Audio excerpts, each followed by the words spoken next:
किशनपुर में एक मशहूर ढाबा था जिसका नाम था सेठ गोविंद का देसी स्वाद ढाबा।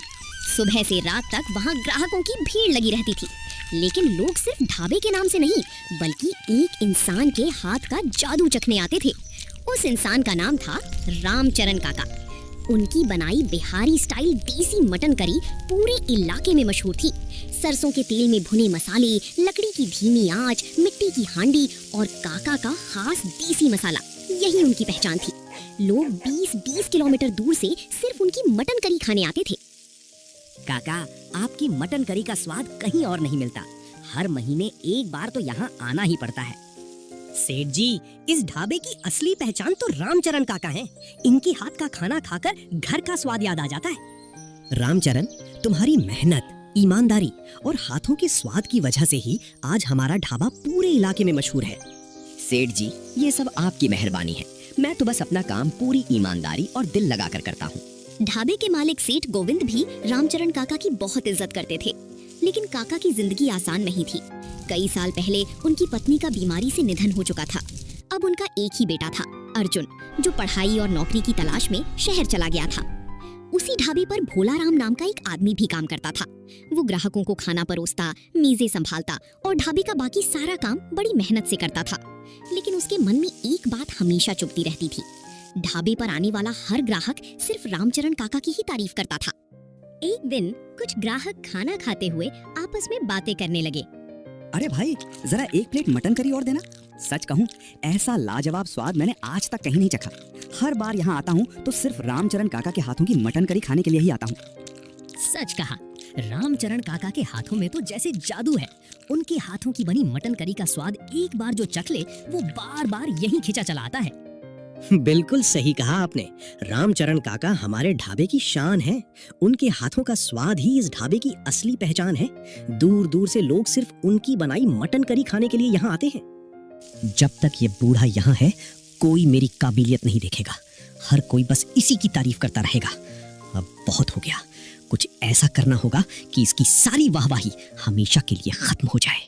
एक रात ढाबा बंद होने के बाद सेठ गोविंद दिन भर की कमाई का हिसाब कर रहे थे। उन्होंने 10,000 रुपए गिनकर गल्ले में रख दिए। अगले दिन उन्हें उन पैसों से एक जरूरी काम करना था। तभी भोला राम बोला, सेठ जी, आज तो आप बड़ी देर तक गल्ले का हिसाब देख रहे हैं। आखिर बात क्या है? कोई खास तैयारी चल रही है क्या? कल सुबह एक जरूरी काम है, इसलिए कुछ तैयारी कर रहा हूँ।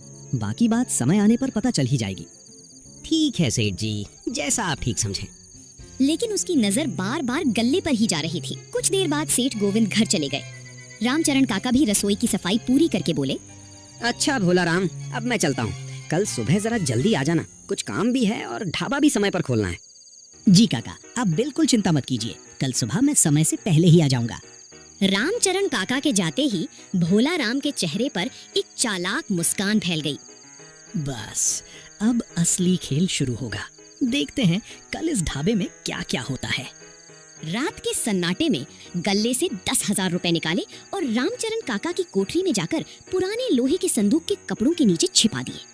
सुबह होते ही सबकी नजरें तुम पर होंगी और तुम्हारी बरसों की बनाई हुई इज्जत पल भर में मिट्टी में मिल जाएगी। अगली सुबह जैसे ही सेठ गोविंद ने गल्ला खोला, उनके होश उड़ गए। अरे, गल्ले में रखे 10,000 रुपए कहाँ गए? कल रात तो मैंने खुद अपने हाथों से रखे थे।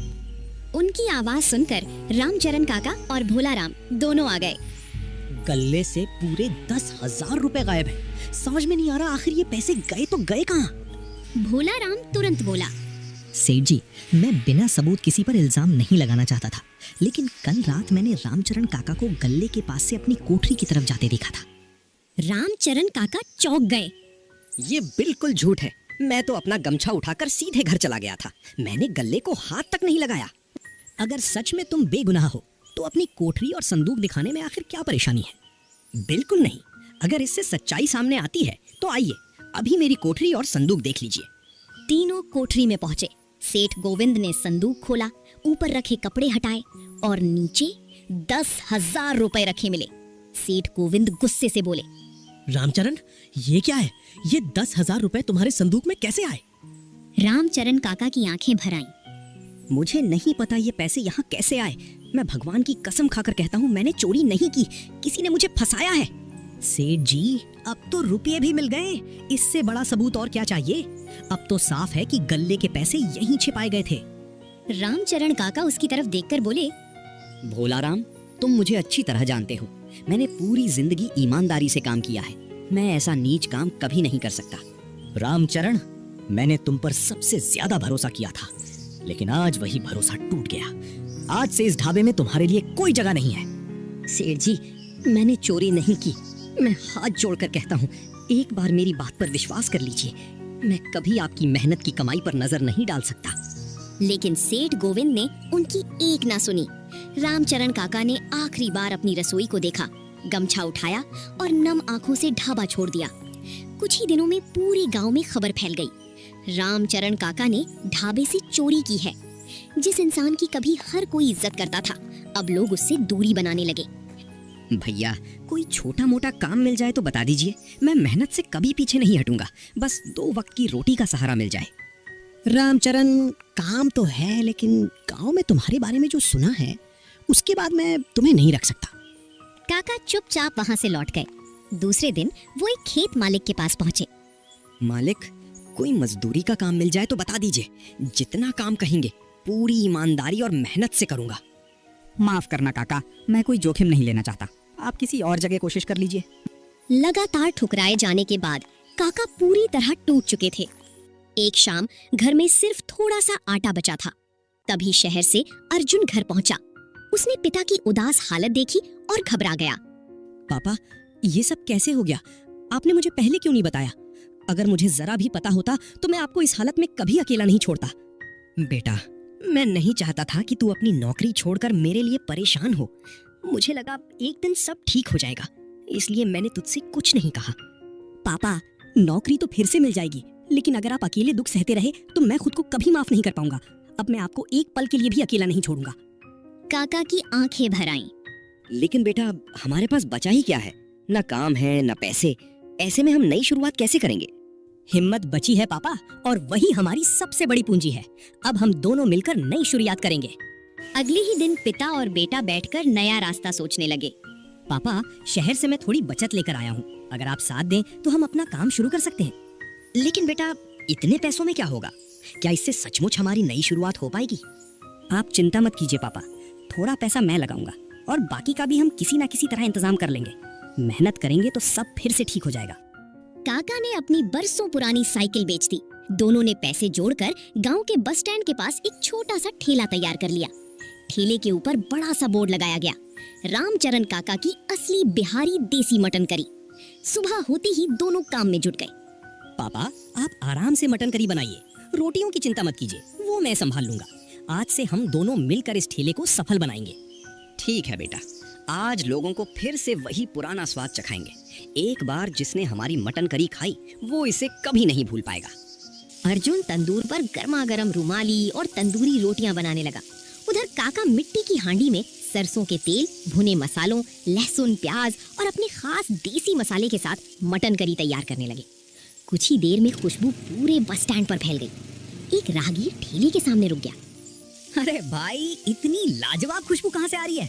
जरा एक प्लेट मटन करी देना। अगर खुशबू ऐसी है तो स्वाद कितना शानदार होगा। पहला निवाला खाते ही वो मुस्कुराकर बोला, वाह, ऐसा लाजवाब स्वाद तो बरसों बाद चखने को मिला है। अरे भाई, तुम लोग भी जल्दी इधर आओ।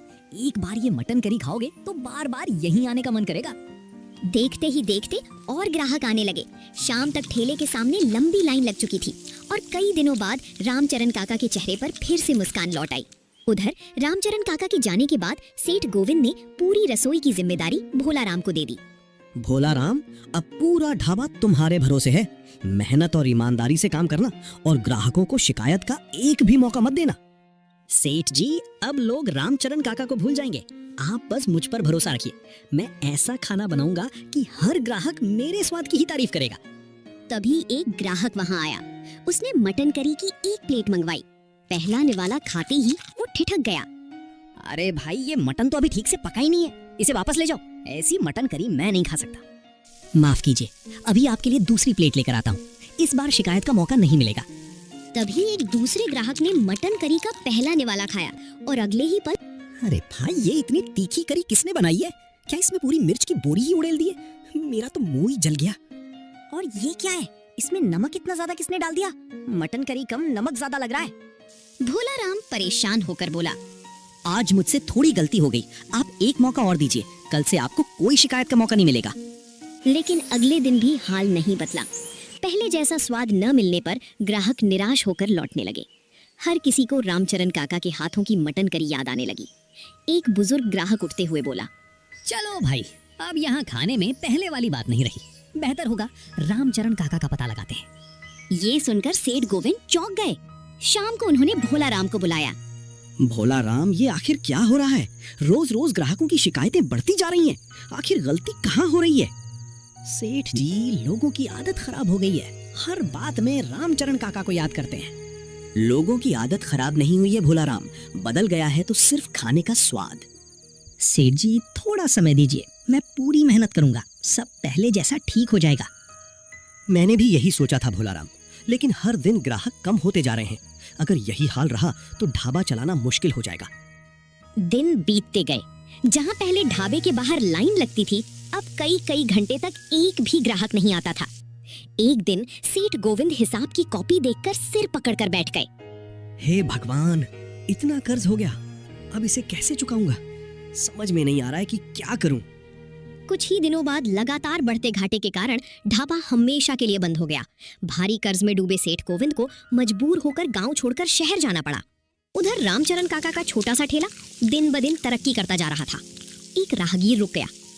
भैया, एक प्लेट मटन करी देना, इतनी अच्छी खुशबू तो दूर से आ रही थी। उसने पहला निवाला खाया, फिर मुस्कुराकर बोला, वाह, यही है असली बिहारी स्वाद। ऐसी मटन करी तो बरसों बाद खाने को मिली है। काका, अगले महीने मेरे घर शादी है, पूरे खाने का ऑर्डर मैं आपको ही दूंगा। कुछ महीनों बाद दोनों ने एक बड़ा किराए का ढाबा ले लिया।